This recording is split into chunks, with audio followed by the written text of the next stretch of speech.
जय हिंद साथियों, मैं Dhananjay study with MKS NGO के साथ आपका हार्दिक स्वागत और अभिनंदन करता हूं। मित्रों, आज हम पढ़ेंगे क्लास 6 की NCERT ज्योग्राफी का 5वां चैप्टर पृथ्वी के प्रमुख परिमंडल। जैसा कि आप पहले अध्याय में पढ़ चुके हैं कि पृथ्वी एकमात्र ऐसा ग्रह है मित्रों जहां जीवन संभव है। मानव यहाँ जीवित रह सकता है क्योंकि जीवन के लिए आवश्यक तत्व भूमि, जल, हवा पृथ्वी पर मौजूद है मित्रों। पृथ्वी की सतह ऐसी है कि जिसमें पर्यावरण के 3 महत्वपूर्ण घटक आपस में मिलते हैं मित्रों तथा एक दूसरे को प्रभावित भी करते हैं। पृथ्वी का ठोस भाग जिस पर हम रहते हैं उसे भूमंडल कहा जाता है।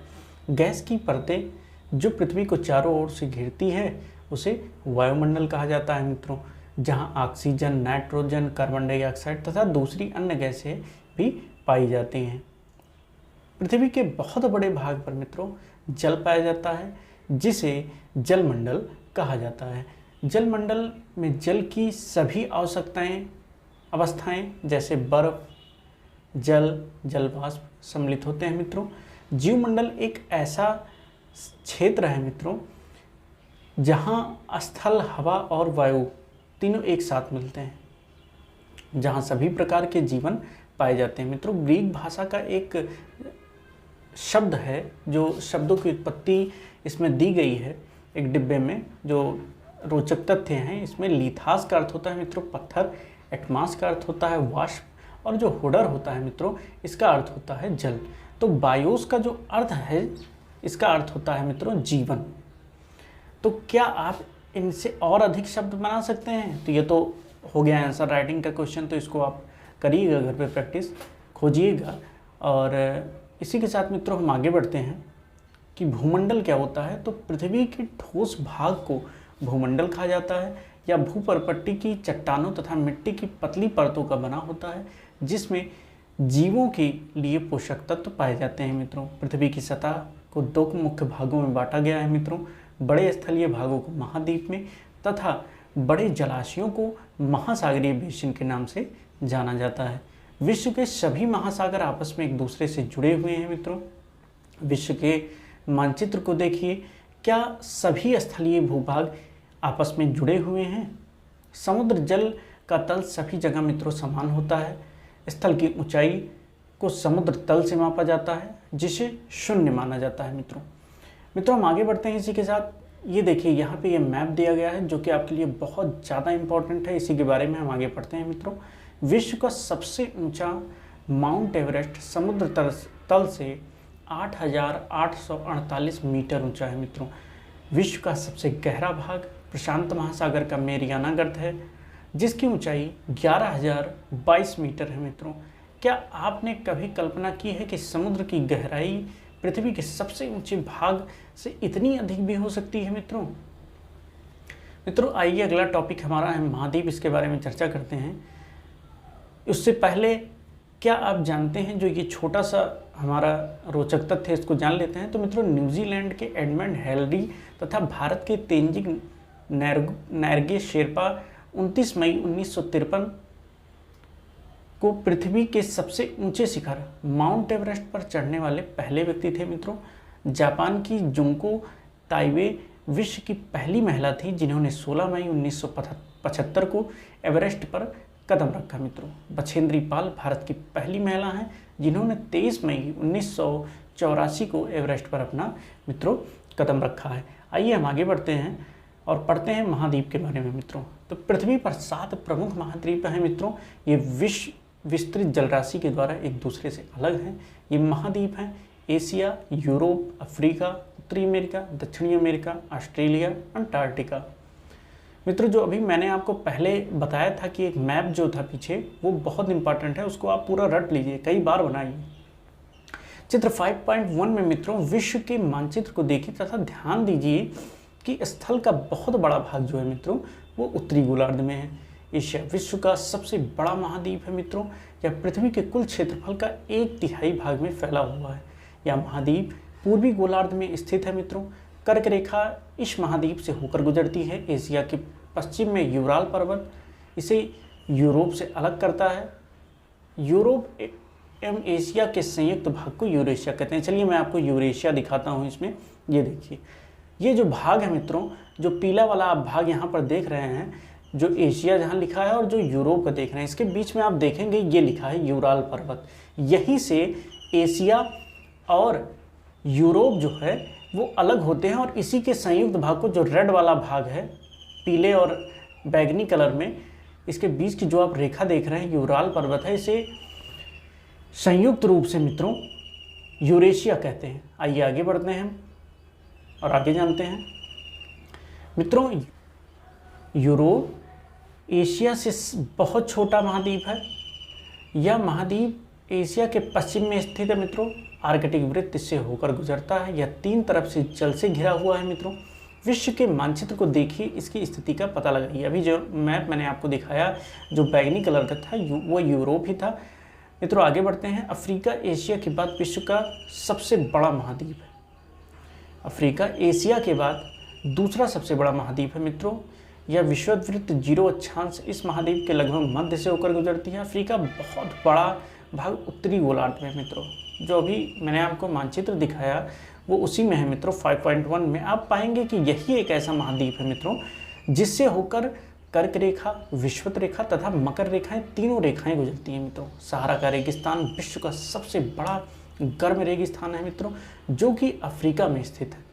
आइए मैं आपको दिखाता हूँ कि अफ्रीका कहाँ है। तो ये जो आप देख रहे हैं मित्रों हरे रंग में है, ये हमारा अफ्रीका है मित्रों। ये तो आप देख रहे हैं ये 3 लाइनें यहाँ से गुजरी हैं। तो ऊपर की लाइन जो है उसे हम कर्क रेखा कहते हैं, बीच की विषुवत रेखा, और जो नीचे है वो है मकर रेखा। आप देख रहे हैं यहाँ पे सहारा मरुस्थल भी है, यहीं पे नील नदी भी है, ये आप देख रहे हैं नील नदी, और यहाँ पे देखिए एटलस पर्वत भी है, और नीचे हमारा डेकेंसबर्ग पर्वत है। तो आइए हम आगे बढ़ते हैं अपने अगले टॉपिक पर, और इसी के बारे में आगे हम चर्चा करते हैं। तो जो मित्रों अफ्रीका है, मैंने आपको बताया कि ये कर्क रेखा, विषुवत रेखा तथा मकर रेखाएं, तीनों रेखाएं गुजरती हैं मित्रों। सहारा का रेगिस्तान विश्व का सबसे गर्म रेगिस्तान है, जो कि अफ्रीका में स्थित है मित्रों। यह महाद्वीप चारों तरफ से समुद्र तथा महासागरों से घिरा हुआ है। विश्व के मानचित्र को देखिए, आप देखेंगे कि विश्व की सबसे लंबी जो नदी है मित्रों, नील नदी, वो अफ्रीका से ही होकर गुजरती है मित्रों। अफ्रीका का मानचित्र देखिए और बताइए कि कर्क रेखा, मकर रेखा तथा विषुवत रेखा किन किन भागों से होकर गुजरती है मित्रों। उत्तरी अमेरिका विश्व का तीसरा सबसे बड़ा महाद्वीप है मित्रों। यह दक्षिण अमेरिका से एक सक्रिय स्थल से जुड़ा हुआ है, जिसे पनामा स्थल संधि कहा जाता है मित्रों आप देखेंगे यहाँ पे कि ये जैसे ये उत्तरी अमेरिका है और ये है दक्षिणी अमेरिका, तो ये दोनों एक स्थल संधि से जुड़े हुए हैं, जिसे पनामा स्थल संधि कहते हैं। स्थल संधि क्या होता है मित्रों? तो स्थल का एक ऐसा सकरा भाग जो 2 बड़े स्थल को जोड़ता हो, उसे स्थल संधि कहा जाता है। जैसे यहाँ देखिए उत्तरी अमेरिका और दक्षिणी अमेरिका एक स्थल संधि से जुड़े हैं, जिसे पनामा कहते हैं मित्रों। कहा जाता है कि यह महाद्वीप पूरी तरह से उत्तरी और पश्चिमी गोलार्ध में स्थित है। यह महाद्वीप 3 महासागरों से घिरा है। क्या आप इन महासागरों के नाम बता सकते हैं मित्रों?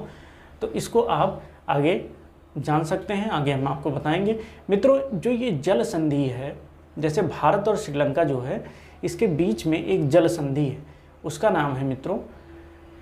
अब जल संधि क्या होती है मित्रों, तो इसको भी जान लेते हैं। तो पानी का वह सकरा भाग मित्रों जो 2 बड़ी जल राशियों जैसे समुद्रों तथा महासागरों को आपस में जोड़ता है, इसे जल संधि कहते हैं मित्रों। तो जो भारत और श्रीलंका को जोड़ता है मित्रों, वो है पाक जल संधि मित्रों। ये देखिए यहाँ है ये जल संधि, और इस जल संधि का नाम जो है मित्रों वो पाक जल संधि है। आइए हम आगे बढ़ते हैं मित्रों। दक्षिण अमेरिका का अधिकांश भाग दक्षिणी गोलार्ध में स्थित है मित्रों। इसके पूर्व एवं पश्चिम में कौन से महासागर हैं, इनका नाम आपको बताना है। विश्व की सबसे लंबी पर्वत श्रृंखला एंडीज इसके उत्तर से दक्षिण की ओर फैली है। दक्षिण अमेरिका में विश्व की सबसे बड़ी नदी अमेजन है। आइए आगे बढ़ते हैं मित्रों। ऑस्ट्रेलिया विश्व का सबसे छोटा महाद्वीप है, जो पूरी तरह से दक्षिणी गोलार्ध में स्थित है मित्रों। यह चारों तरफ से महासागरों तथा समुद्रों से घिरा हुआ है मित्रों। इसे द्वीपीय महाद्वीप कहा जाता है। अंटार्कटिका एक बहुत बड़ा महाद्वीप है जो कि दक्षिणी गोलार्ध में स्थित है। दक्षिणी ध्रुव इस महाद्वीप के मध्य में स्थित है। चूँकि यह दक्षिणी ध्रुव क्षेत्र में स्थित है, इसलिए यह हमेशा मोटी बर्फ की परतों से ढका रहता है। यहाँ किसी भी प्रकार का अस्थायी मानव निवास नहीं है मित्रों। बहुत से देशों के शोध केंद्र यहाँ स्थित हैं। भारत के भी शोध संस्थान यहाँ हैं। इनके नाम हैं मैत्री और गंगोत्री मित्रों। चलिए हम आगे बढ़ते हैं मित्रों। अगला टॉपिक है हमारा जलमंडल।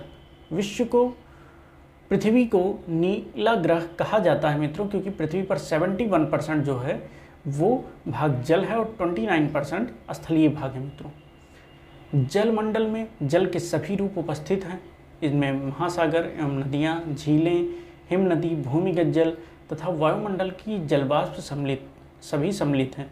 पृथ्वी पर पाए जाने वाले जल का 97% भाग महासागरों में पाया जाता है। वह इतना अधिक खारा होता है मित्रों कि उसे जो है पीना मानव के उपयोग में नहीं लाया जा सकता, ना ही पिया जा सकता है। शेष जल का बहुत बड़ा भाग बर्फ की परतों में, हिम नदियों एवं भूमिगत जल में पाया जाता है। जल का बहुत कम भाग अलवणीय जल के रूप में पाया जाता है, जो मनुष्य के इस्तेमाल में आता है मित्रों। यही कारण है कि नीले ग्रह में रहने के बावजूद हम पानी की कमी महसूस करते हैं मित्रों। आइए हम आगे बढ़ते हैं। ये जो चित्र दिया गया है ये आपको याद करने के लिए दिया गया है कि आप कैसे महाद्वीपों को याद कर सकते हैं। तो जैसे ये जो पीला वाला भाग है इसमें लिखा है मित्रों एशिया। तो एशिया, उसके बगल दूसरे नंबर पे आप याद करेंगे अफ्रीका को, एशिया, अफ्रीका। फिर तीसरे नंबर पे आप याद करेंगे उत्तरी अमेरिका, चौथे पर दक्षिणी अमेरिका। एशिया, अफ्रीका, उत्तरी अमेरिका, दक्षिणी अमेरिका।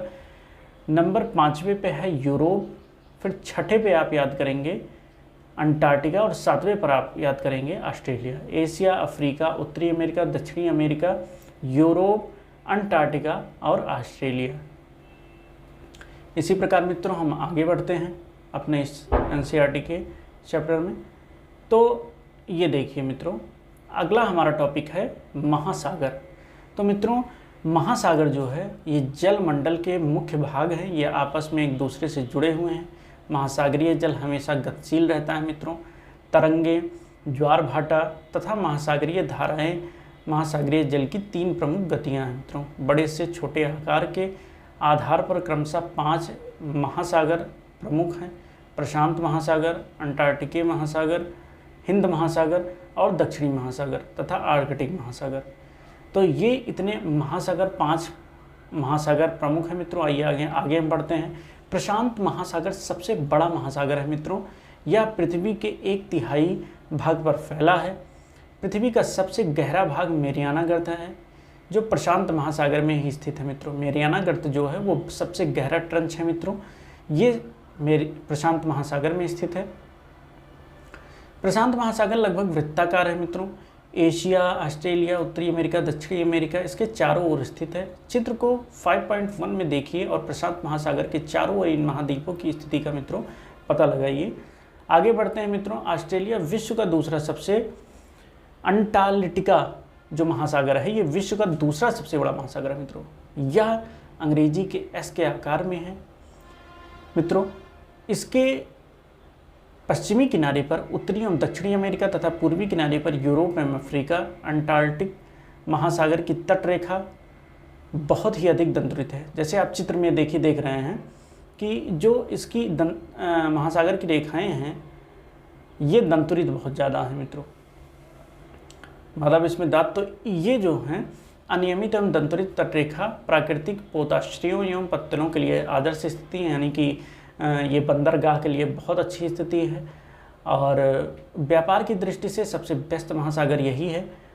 हिंद महासागर ही एक ऐसा महासागर है जिसका नाम किसी देश के नाम के आधार पर मित्रों रखा गया है।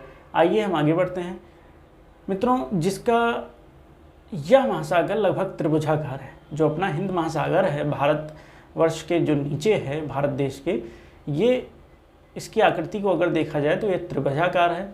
इसके उत्तर में एशिया, पश्चिम में अफ्रीका तथा पूर्व में ऑस्ट्रेलिया स्थित है मित्रों। दक्षिणी महासागर अंटार्कटिका महाद्वीप को चारों ओर से घेरता है। यह अंटार्कटिका महाद्वीप के उत्तर की ओर 60 डिग्री दक्षिण अक्षांश तक फैला हुआ है मित्रों।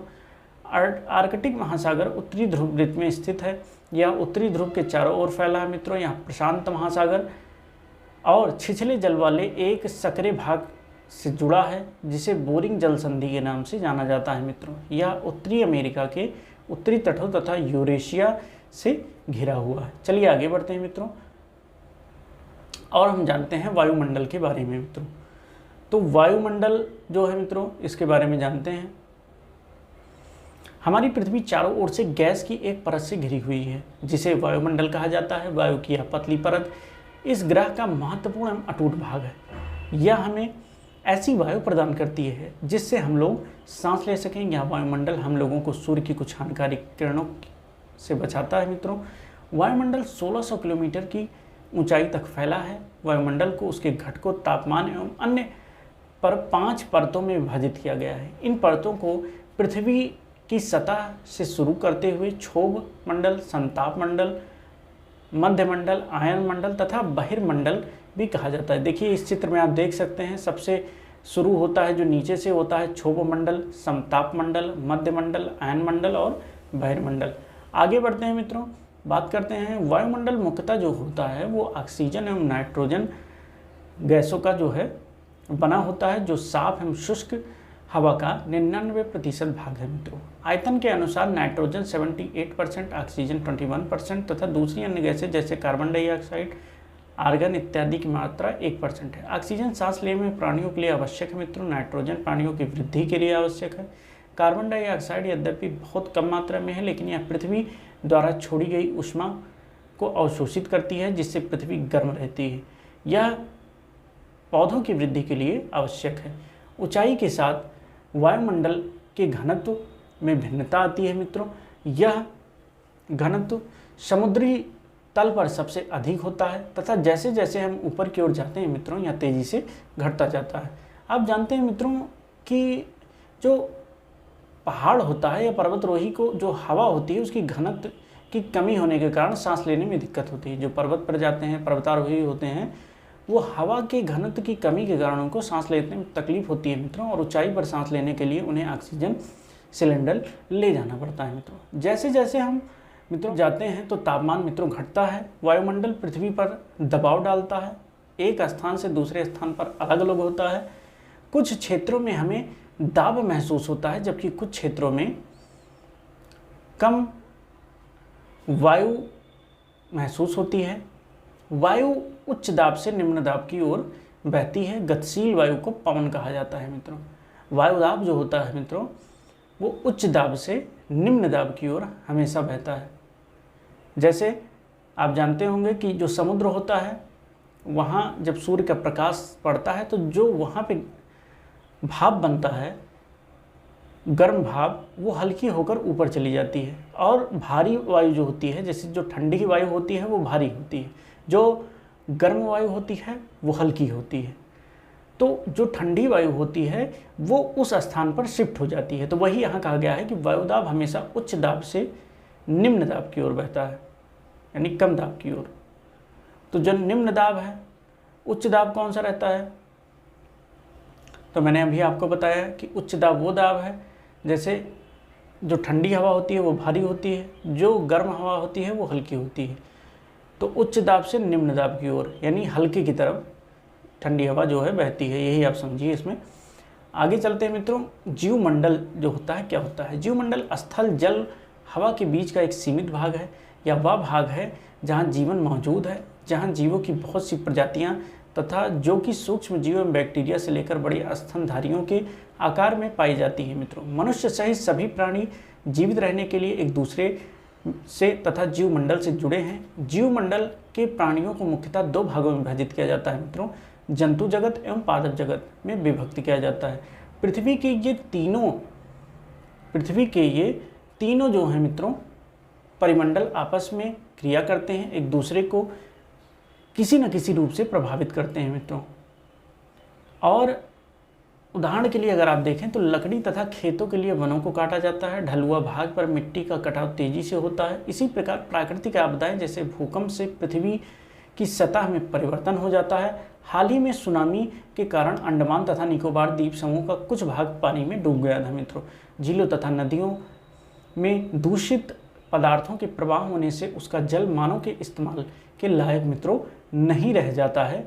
यह जल दूसरे जीवों को नुकसान पहुंचाता है। उद्योगों और तापीय विद्युत संयंत्रों और गाड़ियों का उत्सर्जन मित्रों पदार्थ वायु को प्रदूषित करता है। कार्बन डाइऑक्साइड वायु का एक महत्वपूर्ण घटक है, लेकिन कार्बन डाइऑक्साइड की मात्रा में वृद्धि हो जाने के कारण जो पृथ्वी का मित्रों तापमान है वो अत्यधिक गर्म हो जाता है, उसमें अत्यधिक वृद्धि होती है उसके तापमान में। इसे ही भूमंडलीय तापन कहा जाता है। इसलिए भूमंडल, वायुमंडल तथा जलमंडल के बीच के प्राकृतिक संतुलन को बनाए रखने के लिए पृथ्वी के संसाधनों को सीमित उपयोग की आवश्यकता है मित्रों। इसी के साथ मित्रों हमारा जो चैप्टर है यही समाप्त होता है। तब तक के लिए मित्रों जय हिंद, जय भारत, वंदे मातरम, नमस्कार।